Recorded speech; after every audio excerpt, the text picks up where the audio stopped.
अस्सलाम वालेकुम। तो गाइस, जैसा कि लास्ट वीडियो में हमने कवर अप किया था टाइप्स ऑफ ऑर्डर्स को, तो इस वीडियो में हम कवर अप करेंगे टाइम फ्रेम्स क्या होते हैं और किस टाइम फ्रेम में ट्रेडिंग करनी चाहिए, और इसके अलावा स्कैल्पिंग, डे ट्रेडिंग और स्विंग ट्रेडिंग में क्या फ़र्क है। और मज़ीद बात करेंगे कि अगर आप स्कैल्पिंग, डे ट्रेडिंग और स्विंग ट्रेडिंग करना चाहते हैं तो इस सब के लिए कौन सा टाइम फ्रेम बेस्ट रहेगा। तो सबसे पहले समझते हैं कि टाइम फ्रेम्स क्या होते हैं। टाइम फ्रेम्स की बात करें तो जो हमारे पास टाइम फ्रेम्स होते हैं वो 1 मिनट से लेकर 1 मंथ तक अवेलेबल होते हैं, जिनमें आते हैं 1 minute, 3 minute, 5 minute, 15 minute, 30 minute, 60 minutes, 120 minutes, 180 minutes, 240 minutes, 6 hours, 12 hours, 1 day, 3 day, 1 week, 2 week, 1 month. तो ये हमारे पास टोटल टाइम फ्रेम्स होते हैं। और इनमें जो मेन टाइम फ्रेम्स हैं वो है 1 minute, 5 minute, 15 minute, 60 minutes, 240 minutes, 1 day, 1 week, 1 month. Time frames का असल मकसद क्या होता है, अब इसे समझते हैं कि आप स्कैल्पिंग करना चाहते हैं। स्कैल्पिंग ट्रेडिंग क्या होता है? स्कैल्पिंग में ये होता है कि आप चाहते हैं कि आप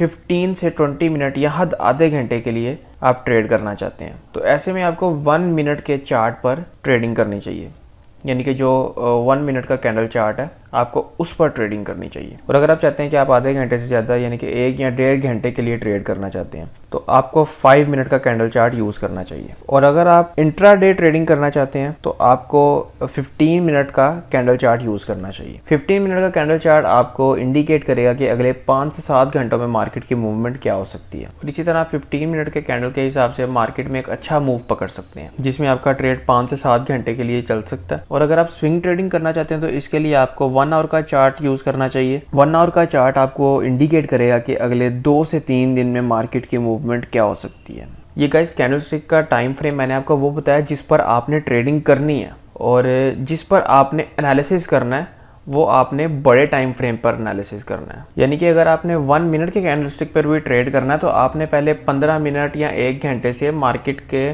ट्रेंड को देखना है कि मार्केट का ट्रेंड क्या है। सबसे पहले आपने, चाहे आप स्कैल्पिंग कर रहे हैं, चाहे आप डे ट्रेडिंग कर रहे हैं, चाहे आप स्विंग ट्रेडिंग कर रहे हैं, आपने ट्रेंड को देखना है कि ट्रेंड क्या है, जो कि मैं अपनी नेक्स्ट वीडियो में बताऊंगा कि ट्रेंड क्या होता है और इसको कैसे देखा जाता है। तो गाइज, इस वीडियो में मैं सिर्फ ट्रेडिंग टाइम फ्रेम्स पर बात करूंगा, उसके बाद ट्रेंड को देखना और ये सब कुछ मैं आपको अपने नेक्स्ट वीडियोस में कवर अप करवाऊंगा। अगर आपने किसी करेंसी पेयर का एनालिसिस करना है तो आपको बड़े टाइम फ्रेम पर एनालिसिस करना है। एक छोटी सी एग्जांपल आपके सामने रखता हूँ, यानी कि अगर आप अपने किसी दोस्त के साथ बिजनेस में पार्टनरशिप करना चाह रहे हैं और आपका दोस्त कहता है यार मेरा बिजनेस है तो आओ इसमें पार्टनरशिप करो आप भी, तो आप क्या करेंगे, आप सबसे पहले उसके बिजनेस का जो टर्नओवर है आप उसको देखेंगे कि इसका बिजनेस का जो टर्नओवर है वो क्या है, यानी कि ये बिजनेस से कितना कमा रहा है। तो आप क्या करेंगे, आप उसके साथ जाएंगे, उसके जो भी वो बिजनेस कर रहा होगा आप पूरे 1 महीने का सारा चेकआउट करेंगे कि भाई 1 महीने में इसने कितना कमाया। तो अब 1 महीने की अर्निंग से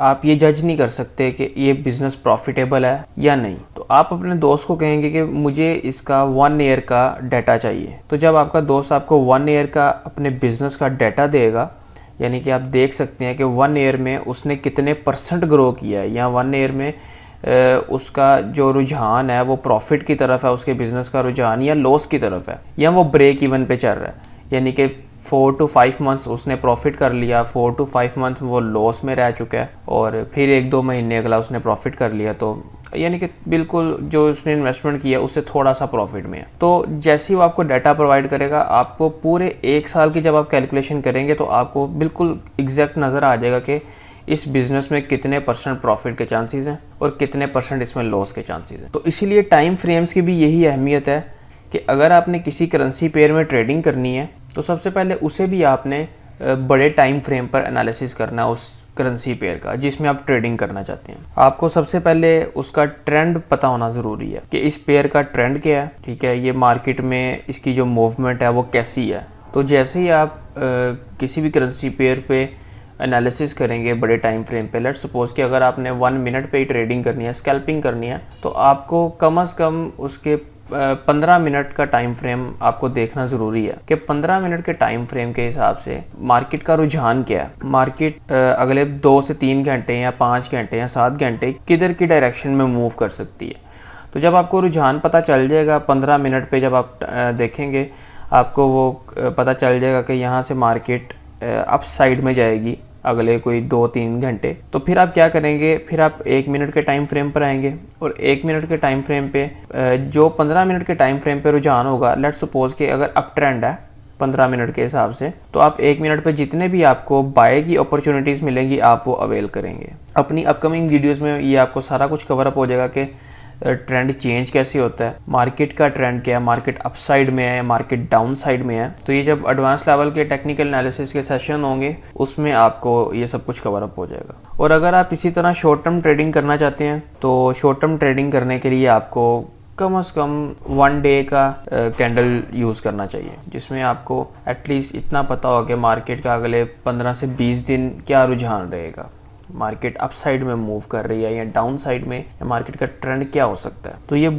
डिटेल से जब मैं आपको इंडिकेटर्स कंप्लीट करवा दूंगा और एडवांस टेक्निकल एनालिसिस की सीरीज स्टार्ट हो जाएगी, तो उसमें ये आपको बिल्कुल डिटेल से और इजीली समझ आ जाएगा। तो लेट्स सपोज कि आप अगर 5 मिनट के चार्ट पर भी ट्रेडिंग करते हैं तो आपको एटलीस्ट मार्केट का अगले 1.5 से 2 घंटे की मूवमेंट का पता होना चाहिए, जिस पर आप एनालिसिस करेंगे 1 आवर के टाइम फ्रेम पे, ठीक है, और 240 मिनट्स के टाइम फ्रेम भी देख सकते हैं, लेकिन 1 आवर इज़ बेस्ट। तो 1 आवर का टाइम फ्रेम देख के उसका जो प्रॉपर उसकी स्टडी करके कि मार्केट की मूवमेंट किस साइड में, फिर आप आके 5 मिनट में ट्रेडिंग कर सकते हैं। तो 5 मिनट का जो ट्रेड है वो आपका अगर सक्सेस में जाएगा या आपके अगेंस्ट जाएगा तो 1 से 1.5 घंटे के अंदर आपको प्रॉफिट लॉस दे देगा।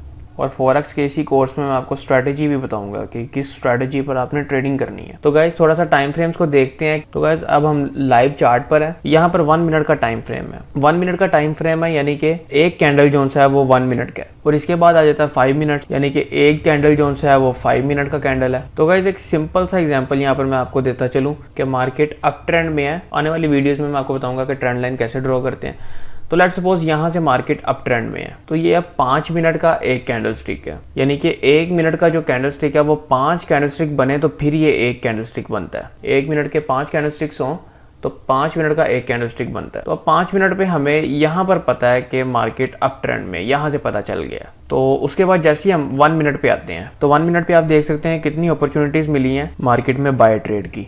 यहाँ से भी मार्केट ऊपर गई है, उसके बाद यहाँ से भी मार्केट ऊपर ही गई है, और यहाँ से मार्केट नीचे आई है जब इसने ट्रेंड लाइन को तोड़ा है। तो ये जब आप मेरी ट्रेंड लाइन वाली वीडियो देखेंगे, नेक्स्ट वीडियो जब आएगी, तो तब आपको ट्रेंड लाइन भी कवर अप हो जाएगी कि ट्रेंड कैसे फाइंड करना है, ट्रेंड लाइन लगानी कैसे है, तो आपको ट्रेंड देखने में आसानी होगी। ये एक सरसरी सा एग्जांपल आपको दिया कि ऐसे 5 मिनट में बड़े टाइम फ्रेम पे एनालिसिस किया ना, 5 मिनट पे नहीं 15 मिनट पे एनालिसिस किया जाता है। वैसे ये मैंने आपको एक शॉर्ट सा एग्जांपल देने के लिए बताया कि 5 मिनट पे आपने एनालिसिस किया और 1 मिनट पे आके, अब 5 मिनट पे आपको पता चल गया था कि मार्केट का जो ट्रेंड है वो अप साइड की तरफ है, तो 1 मिनट पे आके आपको एटलीस्ट एक ये अपॉर्चुनिटी मिल गई, दूसरी ये अपॉर्चुनिटी मिल गई, 2 अपॉर्चुनिटीज़ आपको यहाँ पर मिल चुकी हैं मार्केट में ट्रेड करने की। तो इसे स्कैल्पिंग कहते हैं। ऐसे ही आपने अगर बड़े टाइम फ्रेम पे करना है तो 1 आवर या 4 आवर का आपने एनालिसिस करना है और उसके बाद 15 मिनट्स पे आपने ट्रेड करना है। तो गाइस जैसे जैसे एडवांस लेवल की तरफ जाएंगे वैसे ही आपको सारे कॉन्सेप्ट क्लियर होते जाएंगे। तो मेरी जो नेक्स्ट वीडियोस होंगी वो ऑलमोस्ट ट्रेडिंग लाइव चार्ट पर हुआ करेंगी। उसके साथ साथ आपको ज़्यादा बेस्ट समझ आ जाएगी कि कैसे ट्रेंड को आपने फाइंड करना है और इंडिकेटर्स का क्या यूज़ होता है चार्ट पर, वो कैसे हमें इंडिकेट करते हैं। तो ये सब कुछ मैं अपनी नेक्स्ट वीडियो में कवर अप करूँगा।